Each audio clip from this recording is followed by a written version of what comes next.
भोलू हाथी की कार। भोलू हाथी एक जंगल में रहता था। वह जंगल में रहना नहीं चाहता था।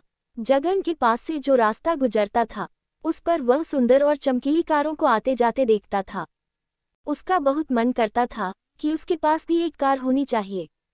एक दिन वह जंगल के पास वाले रोड के पास एक जग खड़ा था। तभी पास ही में एक कार आकर रुकती है।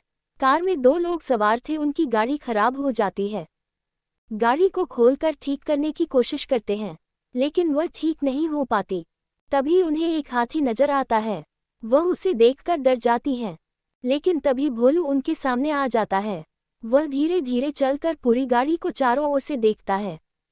फिर वह उन दोनों को उसमें बैठने के लिए इशारा करता है।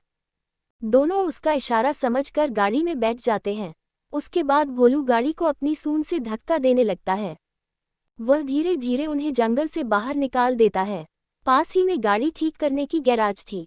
दोनों उतरकर हाथी से कहते हैं, आपने हमारी बहुत मदद की, हम आपके लिए क्या कर सकते हैं? क्या आपके लिए केले ला दें? ये सुनकर भोलू गाड़ी के चारों ओर घूमने लगता है और गाड़ी पर बार बार सूंड मारने लगता है। उन दोनों में एक सेठ जी थे और दूसरा उनका नौकर। सेठ जी कहते हैं, तुम्हें ये कार चाहिए? ये सुनकर भोलू हाँ में सूंड हिलाने लगता है। सेठ जी भोलू से कहते हैं, तुम जाओ, बहुत जल्दी हम ये गाड़ी तुम्हें देने आएंगे। भोलू मुड़कर वापस चला जाता है।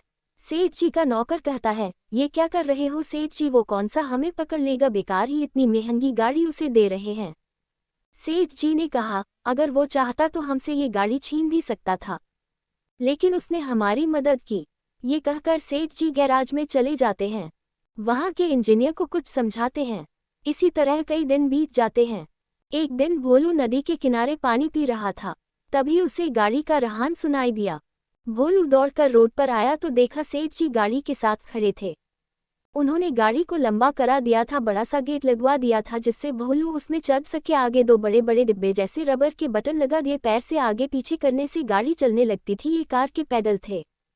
सेठ जी ने गेट खोला, भोलू उसमें जाकर बैठ गया। अब वह पैर आगे पीछे करने लगा जिससे धीरे धीरे गाड़ी चलने लगती है। भोलू को बहुत मजा आता है।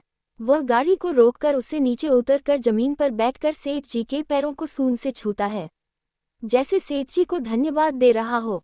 सेठ जी उसे बहुत प्यार करते हैं। फिर वे कुछ दूर खड़ी अपनी गाड़ी में बैठकर चले जाते हैं। इस तरह भोलू का कार चलाने का सपना पूरा हो जाता है।